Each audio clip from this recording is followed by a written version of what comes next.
Welcome to Business is Good, the podcast all about what it means to be in business in the 21st century. Small and medium-sized businesses are the lifeblood of the UK economy, and globally they can and will have a huge impact on society, the economy and how we live our lives. From technology disruption to reworking a solution to solve the world's biggest problem, Business is Good is a podcast about what it takes to be successful and how every business defines that in different ways. Business is no longer just about being defined by what you do, but it's about giving back and redefining the problems and how we solve them in a way that works for you. I'm your host, Caroline Sumners, and I'll be giving you weekly inspirational stories from business owners who are building business and solving problems.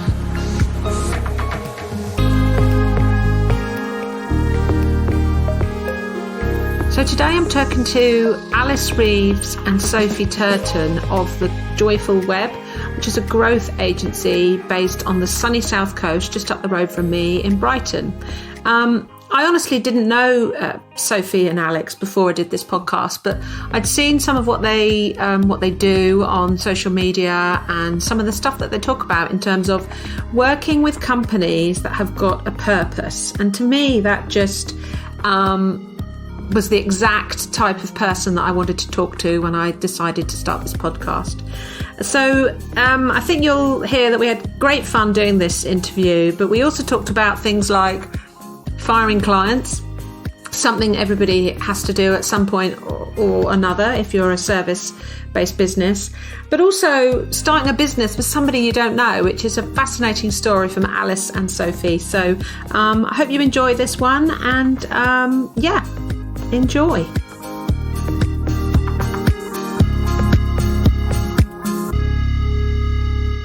So I'm Sophie. And I'm Alice. And we are directors of the Joyful Web, which is a growth agency for good businesses. And we're on a mission to change the way the world does business through facilitating the growth of businesses who are doing something different and offering people like us who every day consume just as part of life now with another option that is actually supporting a sustainable life and not just consuming for the sake of consuming and destroying the world in the process. So, in a very, very positive way, we are trying to change the world by supporting the growth of businesses who are changing the world. That sounds... the title of the podcast is Business is Good. So great. When I saw your guys' website and Instagram, I was like, that is exactly the kind of people I need to talk to. So tell me a bit about how you do that, or how you go about changing the world, as you're saying. What is it specifically that you do with these customers, with your clients, and do you have particular criteria for selecting and working? Because I'm sure you probably get approached by many different people. Do you have criteria that you checklists to say, yep, no? How do you go about working with these businesses? I think, we don't work with specific industries or anything like that. I think that the key kind of checklist for us is that it is a business that wants to make a difference in some way. Like, they offer a product or a service that in somehow makes people's lives easier, better, more fulfilled, and that can be across any sector. But the kind of main differentiator is we don't work with businesses who come to us and say, right, how much money can you make me? What's the return on investment if I put X amount into marketing? Because we want to work with people that are passionate about growing their brands and doing that in a sustainable way. So, not just about advertising and seeing how many sales they can get in the shortest space of time. It's about growing a brand that people love, that people want to get behind, that people feel a loyalty to, and that people want to create a relationship with. So, kind of typical marketing, in terms of advertising and broadcasting salesy messages, isn't what we do. We work with businesses that really are interested in building those long-term relationships with their customers by creating content and resources that are valuable and that add value and that enhance their product and their service offering. Because that's really what's important to us. when we think about how we want to do business, Yeah. we want to have good relationships with our clients. We don't want them to just be people that pay an invoice every month and look at a report. We want to work with them as part of a team. And actually we say that marketing is dead and it's time to change the conversation. I've been waiting for years to say that because I really, really have a problem with marketing. And the way that we work with our clients really is as an extension of their business. And we have very close, almost friendship type relationships with our clients, and it makes a huge difference because they trust us for a start, and because we're all completely authentic. When we get together and it's 4 of those strategy meetings, everything flows much better. There's a lot more creative ideas because nobody feels like they can't say something because it might sound stupid. Like, it's a really free-flowing space. And that is so valuable in all kind of contexts. And we don't just work on the sort of like, we say we're a growth agency because it's about marketing, sales and service working holistically together to grow businesses. So it's, not just the messaging creative side of it, it's also how do the sales teams talk to the audience, like to their potential customers. How does what they're finding out as they're talking and through these different conversations, and importantly listening, how does that inform the service or the product in the first place? And I think that in this kind of day and age where there are a bazillion businesses offering different variations of the same thing, it is all about innovating according to sentiment and actually delivering what people want and what people need to have a full life, not telling them what they want and what they need to have a full life. I mean, I talk a lot with my clients about having conversations with their customers, but it is literally just about that, and that it is those 3 things: sales, marketing and service. So it's kind of like we're running the same businesses, but coming from not a different angle, but just, positioning it differently. You said that you can have much more authentic conversations, and you don't necessarily go to or have conversations around what's the ROI or how much money you're going to make me. But does that must form a factor for these businesses? It's just not the most important thing. It's not the forefront of their mind. They're more about brand and delivering, but how do you measure what you're doing? And they definitely do. Some of our clients are hell-bent on becoming like multi-million pound companies, and some of them already are multi-million pound companies. So money is important for sure. I mean, it's important to us too. But how do we show that growth? I mean, every business is going to have a different set of objectives. We work with businesses who do want to, it is important to them to sort of see that sale. And then we work with businesses where the work that we're doing is purely from a social media perspective, for example, which is always going to be about awareness. And, we work with companies straight off and we say, like, look, what does success look like for you? And they tell us, and then that's what we report on. We don't hit them with a bunch of useless metrics they don't care about every month, which I think a lot of marketing agencies do. So we really work with them and if we don't have to report on something, we don't report on it. We just have to focus on what's important to them and what success looks like to them. And that looks different for every business. I work with we work with a company who we've worked with for a long time who work in like the bioscience industry. Is a social media presence important to them? Yes. Are they ever gonna sell, lab chemicals through a Facebook post? Probably not.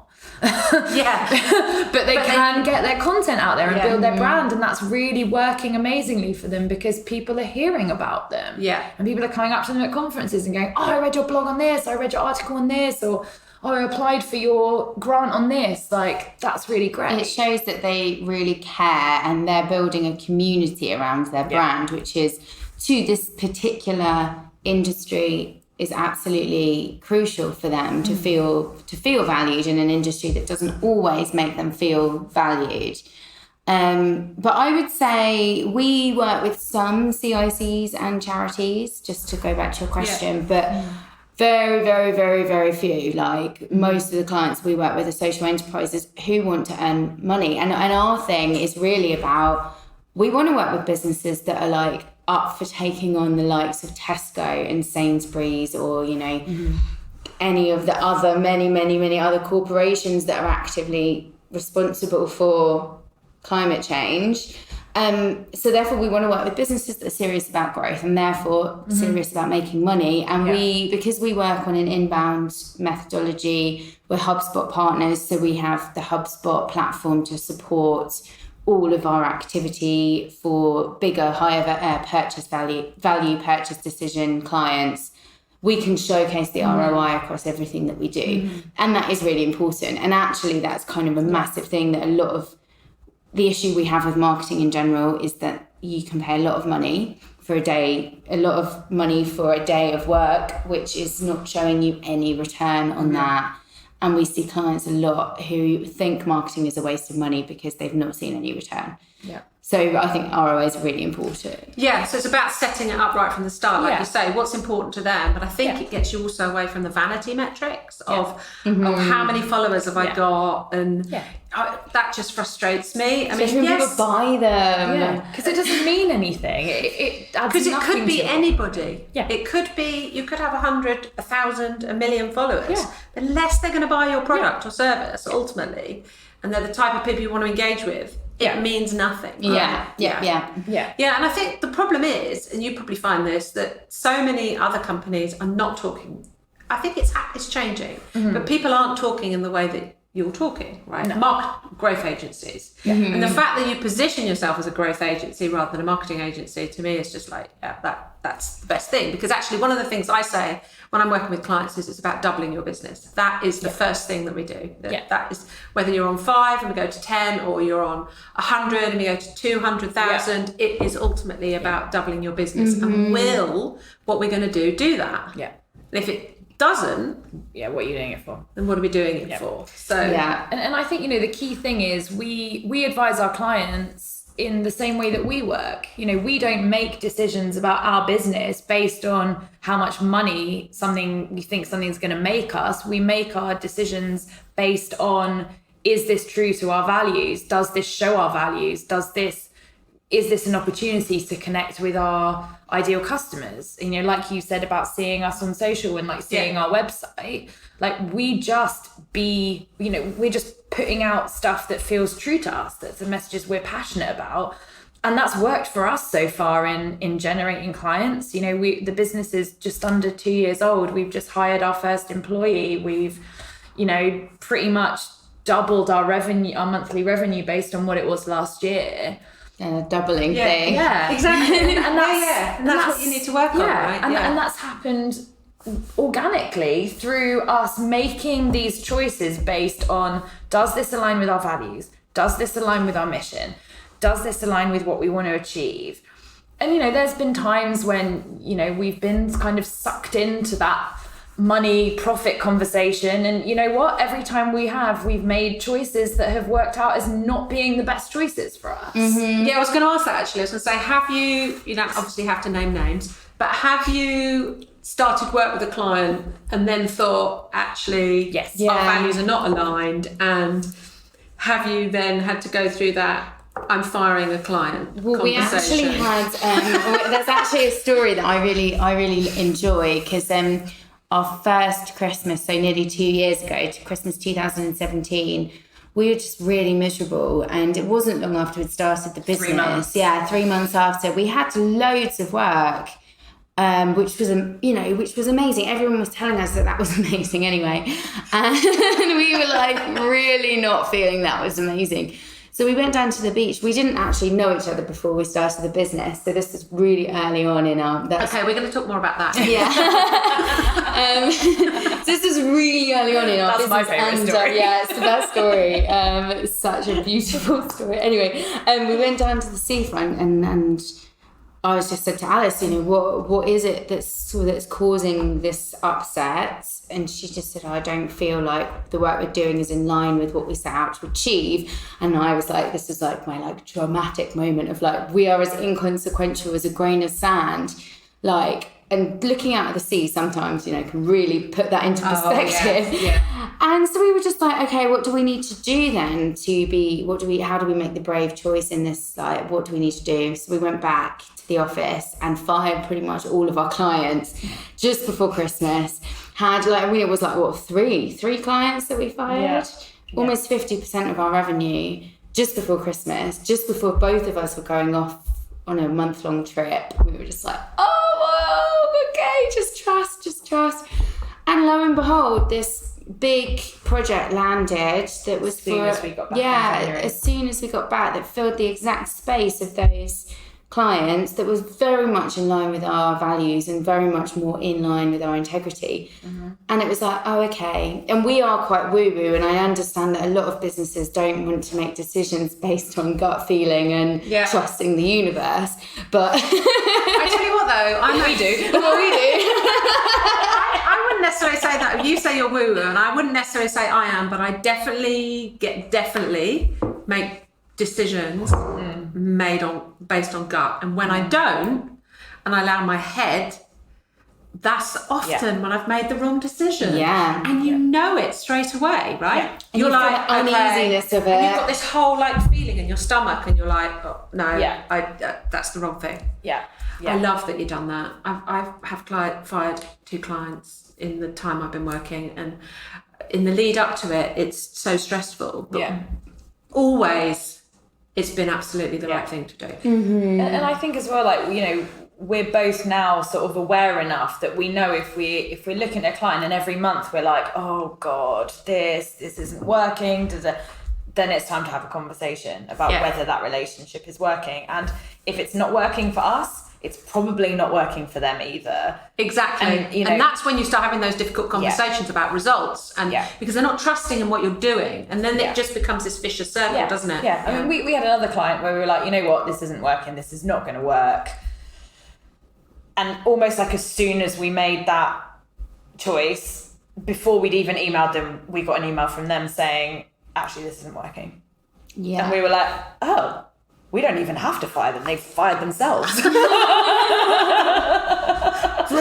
And it was like a relief of like, okay, we can't make a difference to them. Yeah. Because we're not giving them what they want. And they've seen that. And then that's great. That's the conversation. They're better to go with someone else. And they're better to go with someone that can give them what they need. And we do sort of have now, we do go through that criteria of like, it's not just about what it really is about, can we actually make an impact with this client? And a lot, because of the sort of support that we want to give, we do attract a lot of solopreneurs which aren't really right for us, but that we always try to find a way to work with them in some capacity, and then we introduce them to people who maybe are more in their line of like affordability and what have you.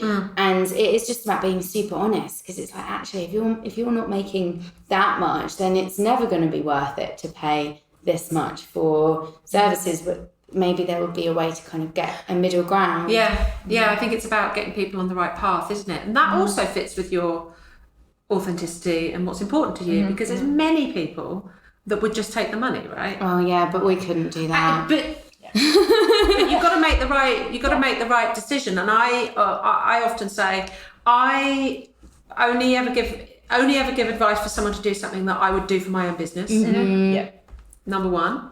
And number two is, is that the right thing for that person at the time? And if they're going to be paying all their revenue out to you, yes, you're 100% convinced that you're going to be helping them to grow. If they're tying all their money up in that one thing, to me, that just doesn't feel right. Okay, so tell me about how you came to start a business when you didn't actually know each other. So I went freelance at the end of 2016. So I kind of rolled into 2017.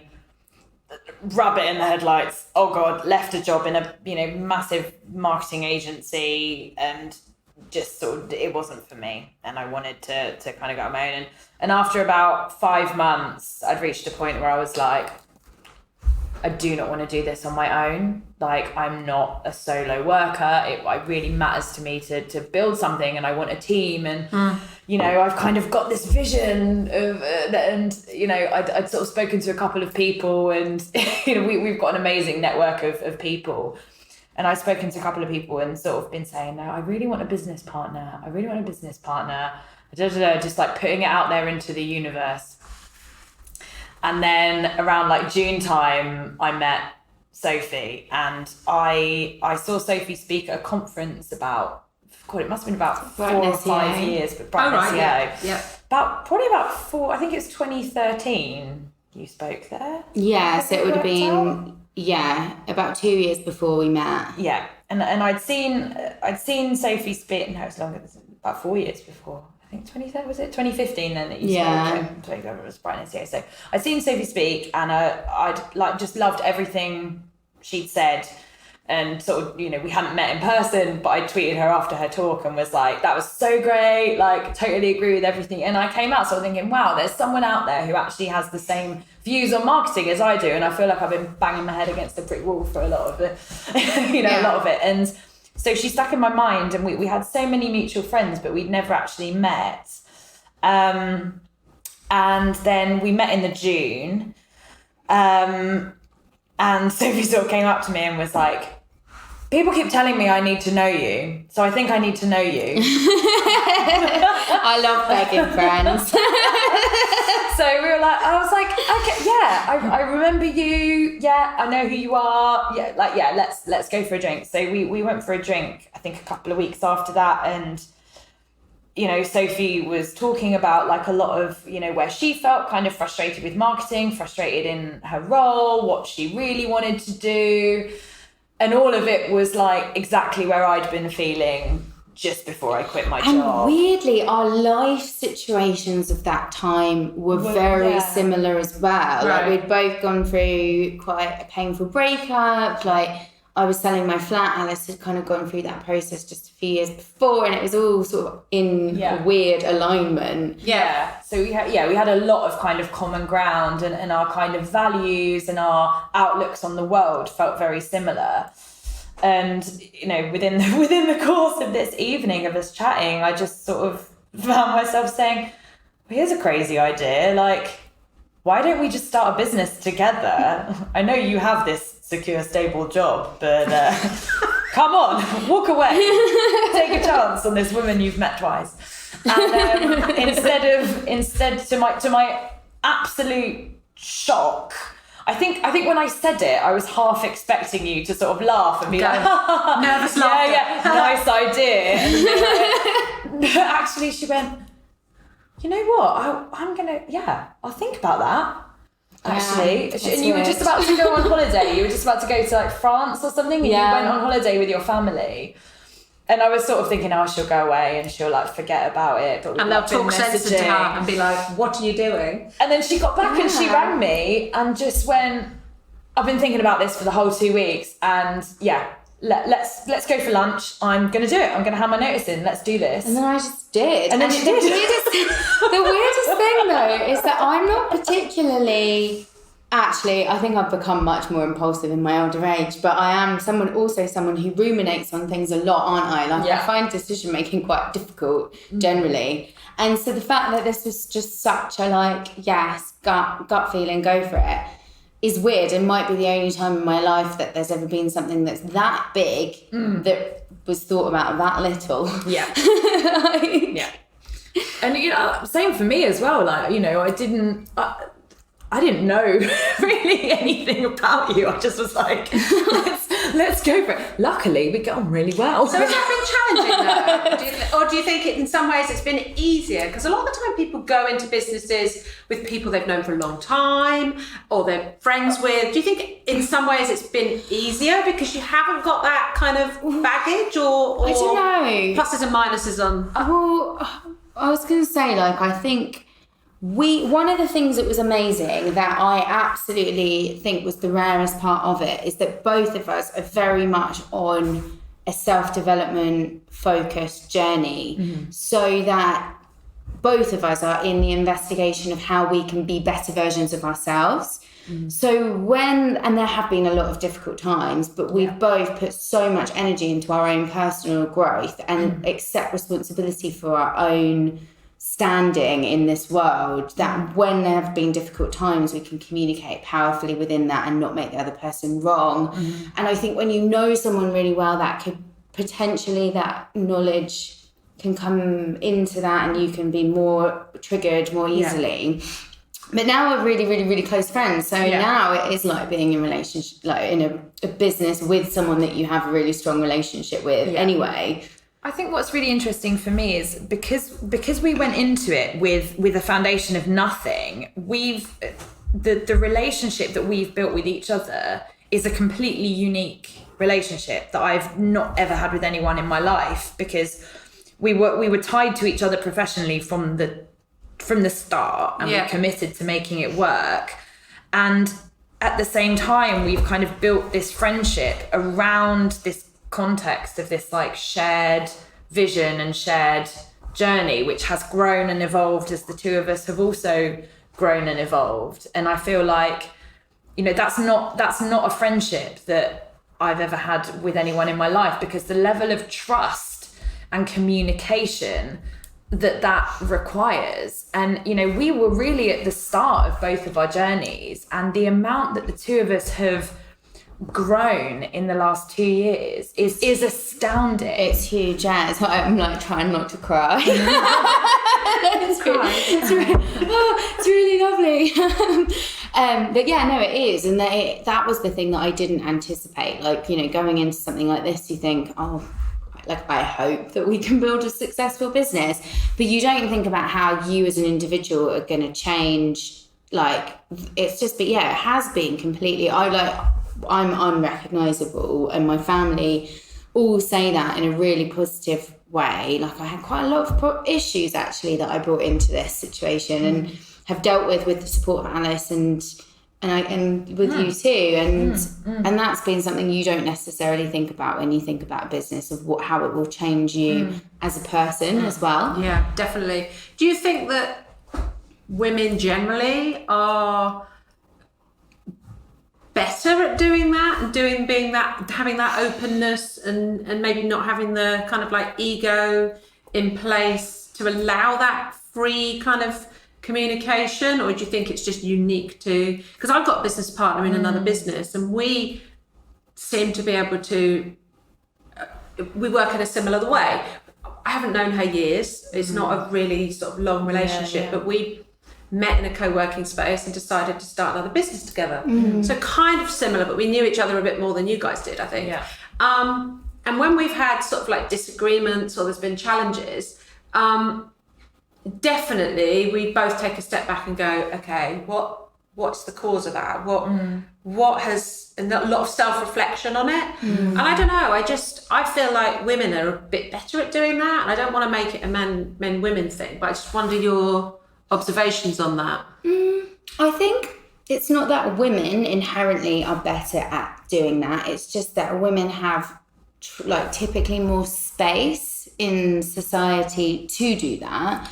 We're encouraged much more to explore our emotions. Like, the self-development world in general is much more female focused, much more female led as well. The male side of that, the sort of Tony Robbins side of that, is much more cutthroat and just like, if they're not serving your purpose, get rid of them. So we're, you know, I do think it's, I don't buy into gender roles any more than it's just what is allowed within that. And I think definitely exploring our feelings is more feminine trait because society says it is, really. But yeah, I mean, I definitely know some women who are in business relationships with a male partner and struggle to have that communication. I think also because maybe our tendencies are different, so it's harder to relate as well. But yeah, I guess with us, because it's been interesting because our kind of histories, it's almost like very, very, very similar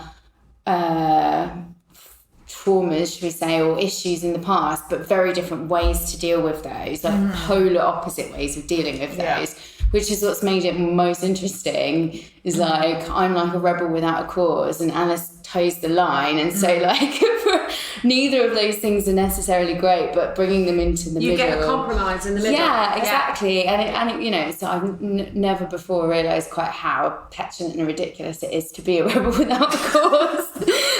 So you're kind of looking down like, well, what when there is no cause, what's the point? Yeah. And again, with perfectionism, I think it's like that's been a good lesson for you. Yeah. And yeah, it's just been interesting, the kind of parallels and the lessons within those that have been available to us. And, you know, to give ourselves credit, we've been available to those lessons too. Yeah. And I think we have a real kind of push-pull relationship with each other in that, you know, not in an aggressive way, but I think we do kind of gently pull each other back when the other one's going too far in one direction.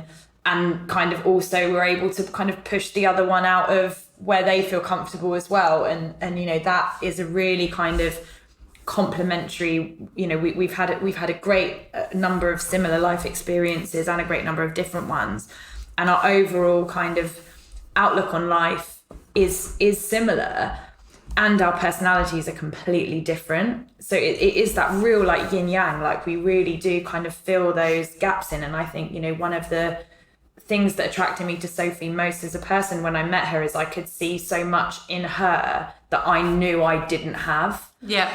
And it was almost like, if I'm going to make this business work, I know I need to be more like this person is. Yeah, and vice versa too. Yeah, you need those different strengths, and don't you? Well, not even strengths, just differences, right? Completely. Yeah. And the ego thing is interesting because, you know, both of us have kind of come from, you know, jobs where we've worked in kind of male-dominated environments that are quite like competitive and individualistic, and we've like climbed to the tops of our respective, you know, agencies within that space. And so then kind of coming into, you know, we both, it was important to us to kind of foster a working relationship and a business that was far more collaborative than competitive, far more community-based than competitive.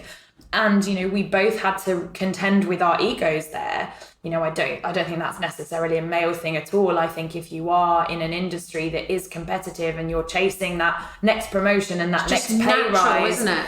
It's natural to develop that ego as like a defense mechanism of like, I did that, I want the credit for this. This is me, this is my thing, this is my project, this is why I deserve this promotion, this is what, and it's really difficult to break that mindset when you've been in that trajectory for so long. Insecurity, because like my fear when we first started the business was that Alice would change her mind and be like, why did I ask you to come into business?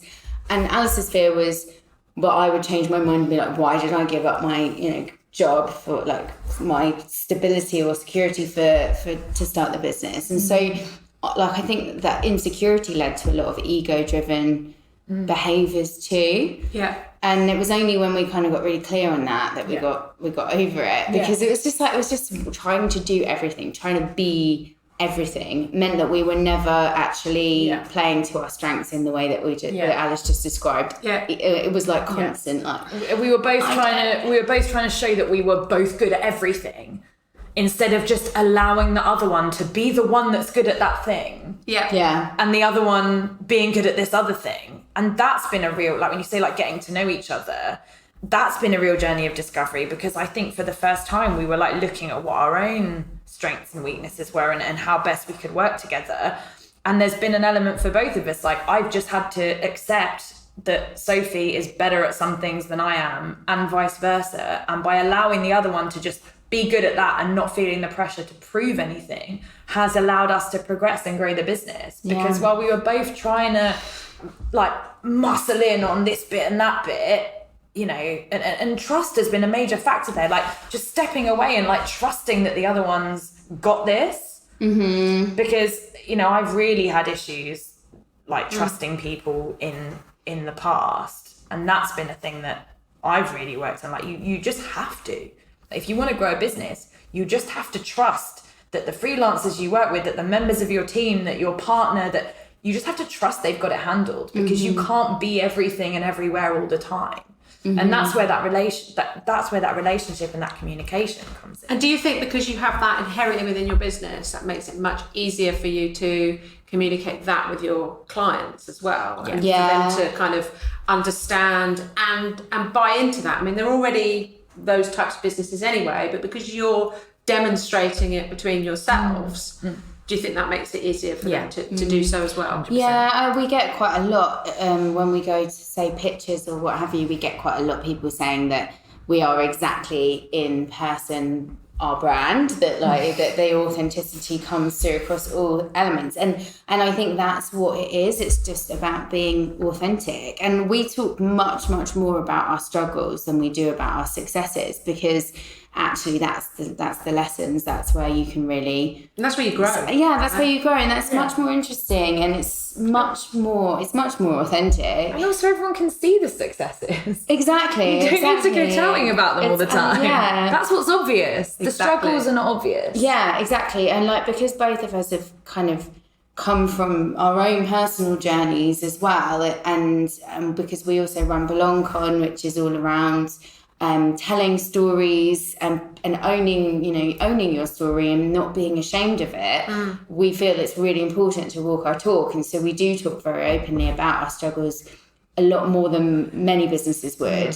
And we've got clients off of the back of that, because people have gone, actually I relate to that story of failure or imposter syndrome or what have you, and I want to work with a business who I know understands me as an individual. And I mean, we are now at the point where we're looking to work with much bigger companies. It will be interesting to see how that then translates to a bigger company that's not sort of a human being at the forefront. But if we're not going to change a single thing about it, because it's really important to us. But I think it's important to remember, even when you're starting to go into bigger companies, it's still people you're dealing with, right? Yeah. And I think that's where a lot of marketing agencies, other businesses, maybe kind of they almost forget that bit. But you're still no matter who you're dealing with in the business, whether it's the MD, the CEO, or the marketing assistant, they're all human beings. Yeah, and they've got their own struggles. And so they're going to buy into your authenticity and the fact that you can do all the stuff to help them. Great. But actually, they want someone to work with that they like. Yeah. As a human. Right? Exactly. And who understands them and who really, and this is something that we genuinely really care about, the success of our clients. We would never, ever even dream of, doing anything that wasn't in line with their ultimate success. And I think that's also a massive thing around trust too.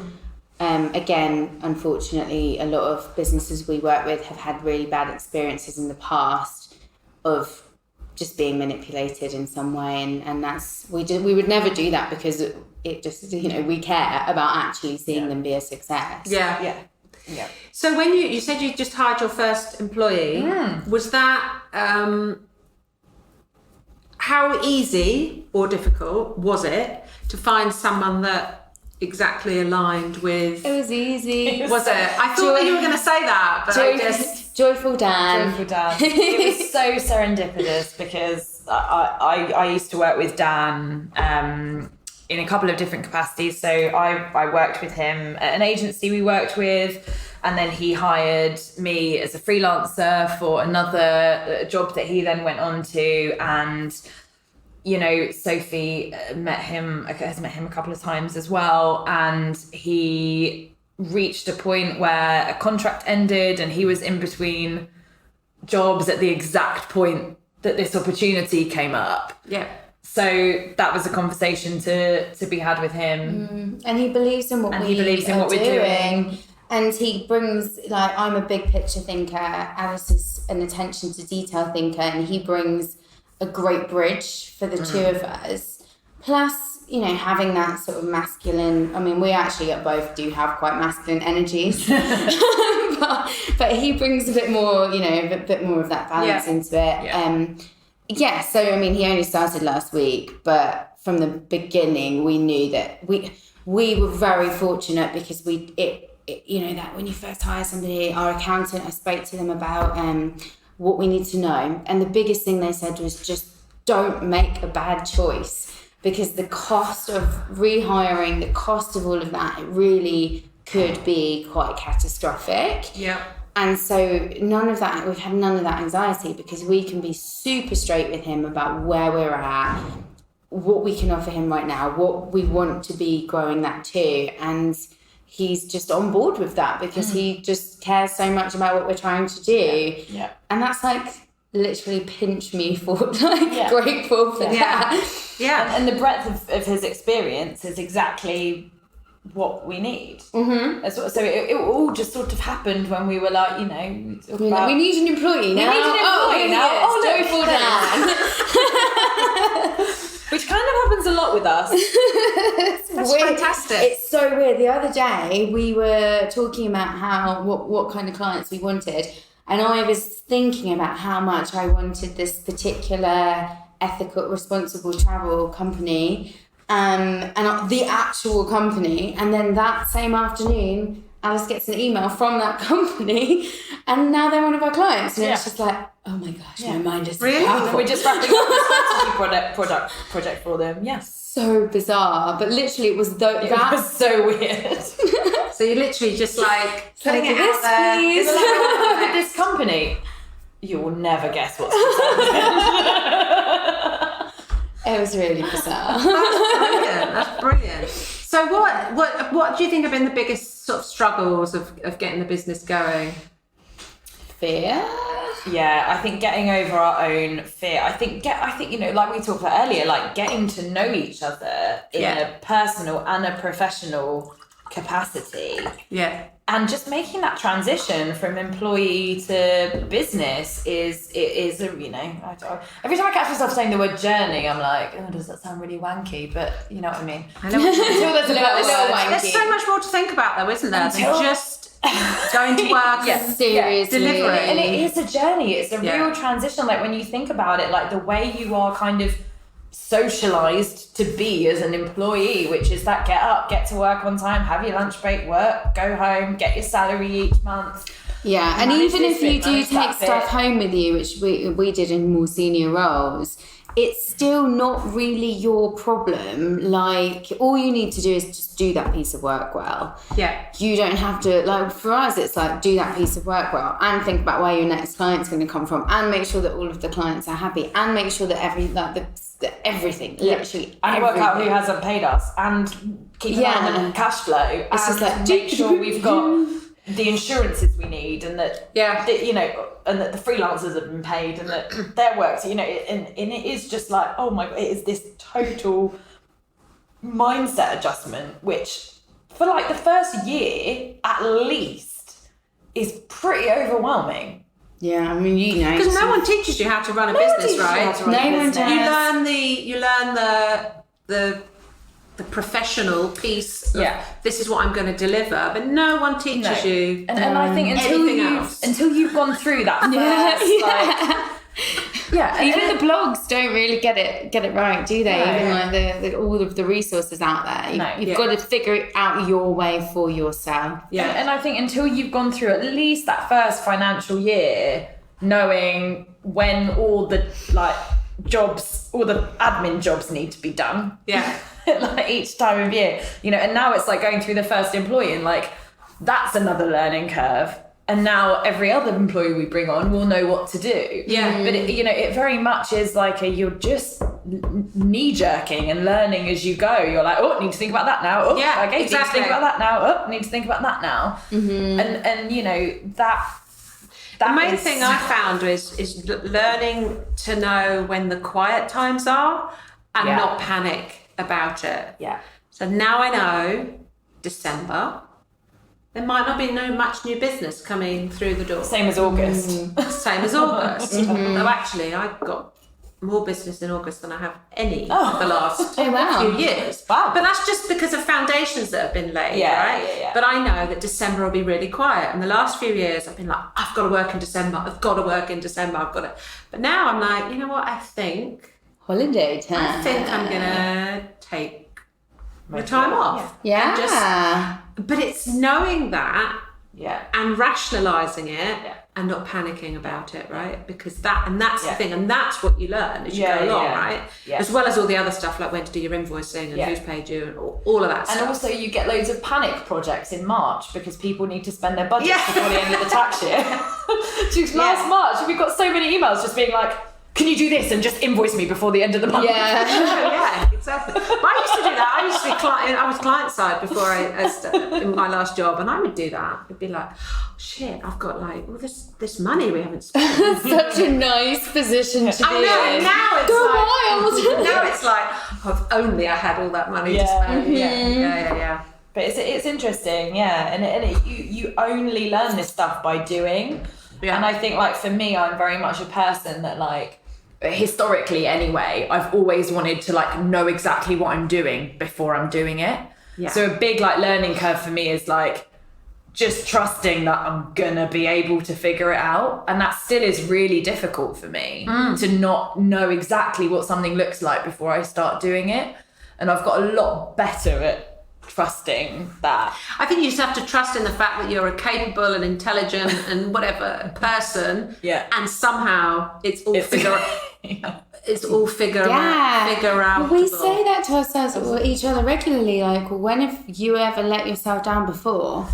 Like, 31 years of not letting myself down. Like, what? I'm not going to start now. And now more than ever, we've got such an amazing support network that what's the worst that can happen? When has your life genuinely ever thrown you anything you couldn't figure out? Yeah. Or up until this point, have you actually managed to figure out everything you need to figure out? Like, track record's pretty good, actually. So you're going to be all good. So you've been going 2 years. 2 years. So what's next? What's next on the horizon for the Joyful Web?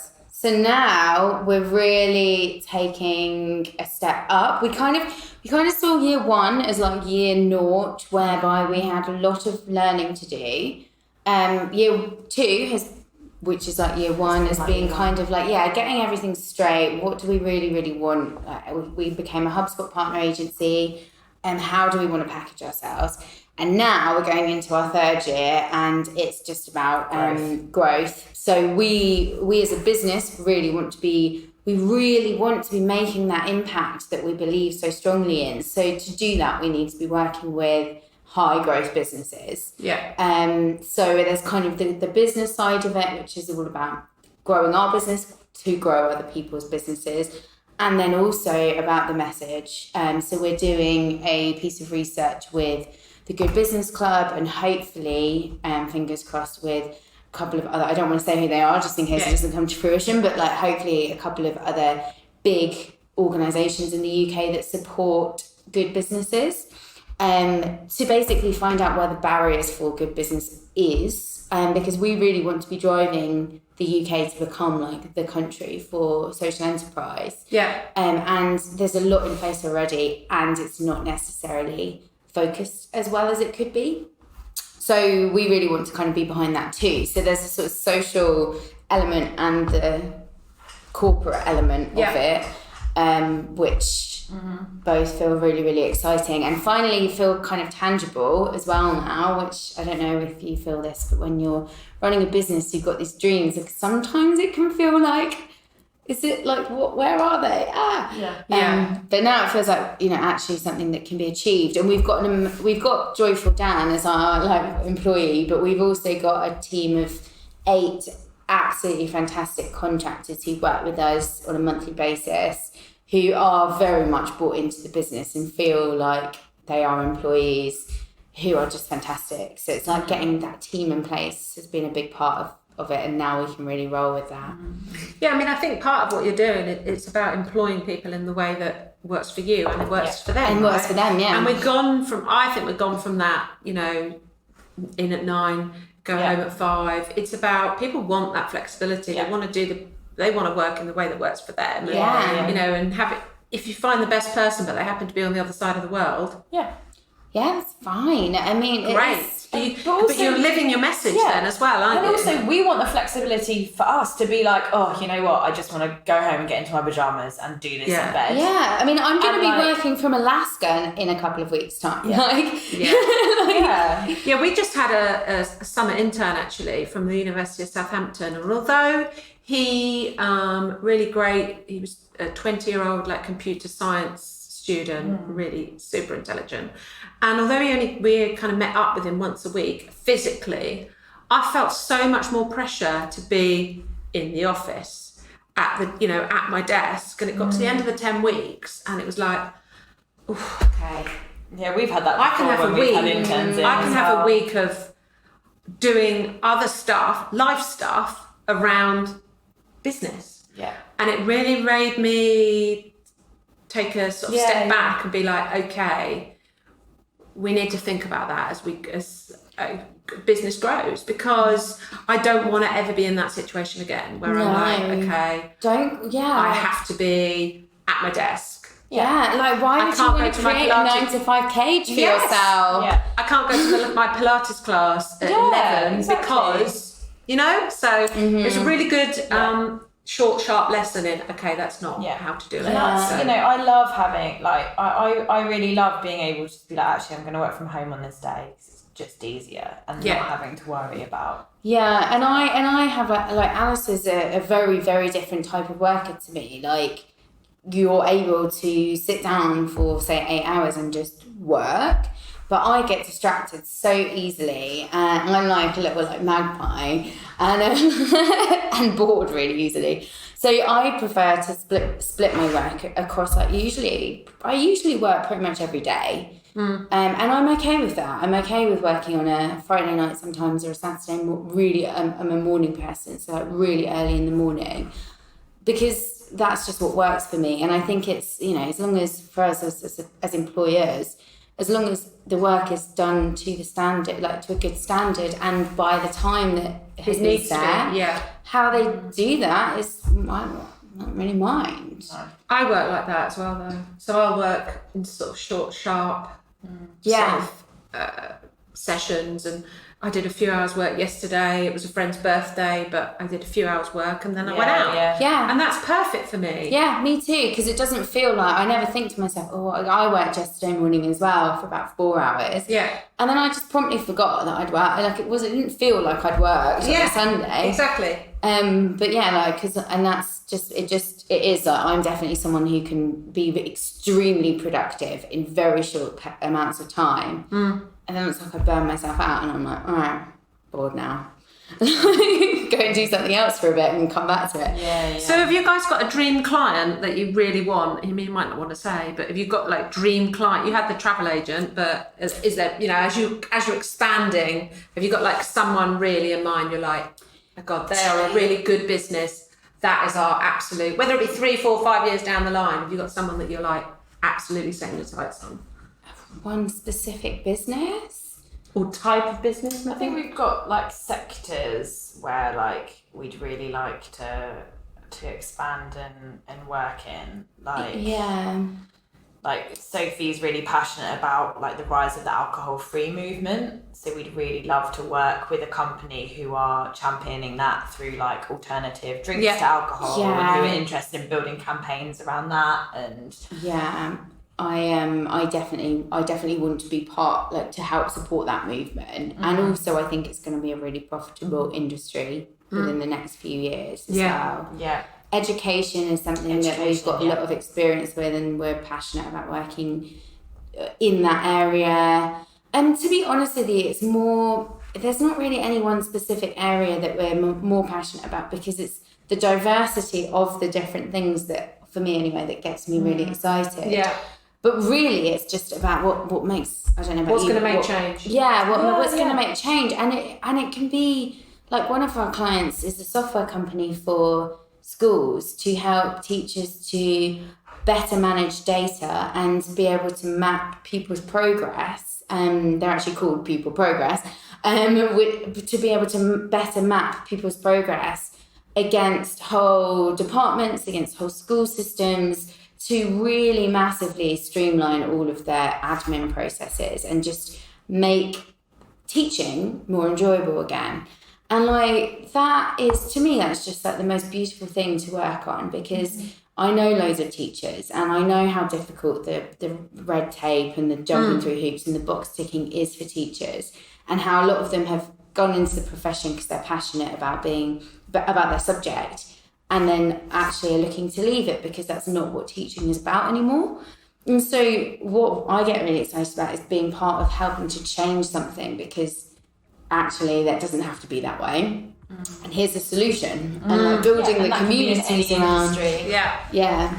Well, I love it. And I think it really just such a great way to start a rainy Monday. Yeah. Talking to two totally enthusiastic and joyful people. Yes. Really, Living the brand. Always living the brand. Totally. So thank you. It's been really good. It's been lovely really to good. chat. Excellent.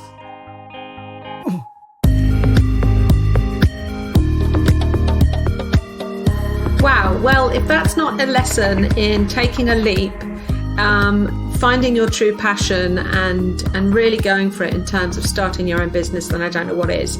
How inspiring is it that these two women that didn't know each other or knew of each other found shared purpose and shared passion in what they were doing and decided, not on a whim, but decided that they could run and start a company together. So 2 years down the line, things are going well, as you heard. And wish the best of luck to them in the future. And that's it from the Business is Good podcast for this week. Thanks for listening and tune in again soon. Thank you.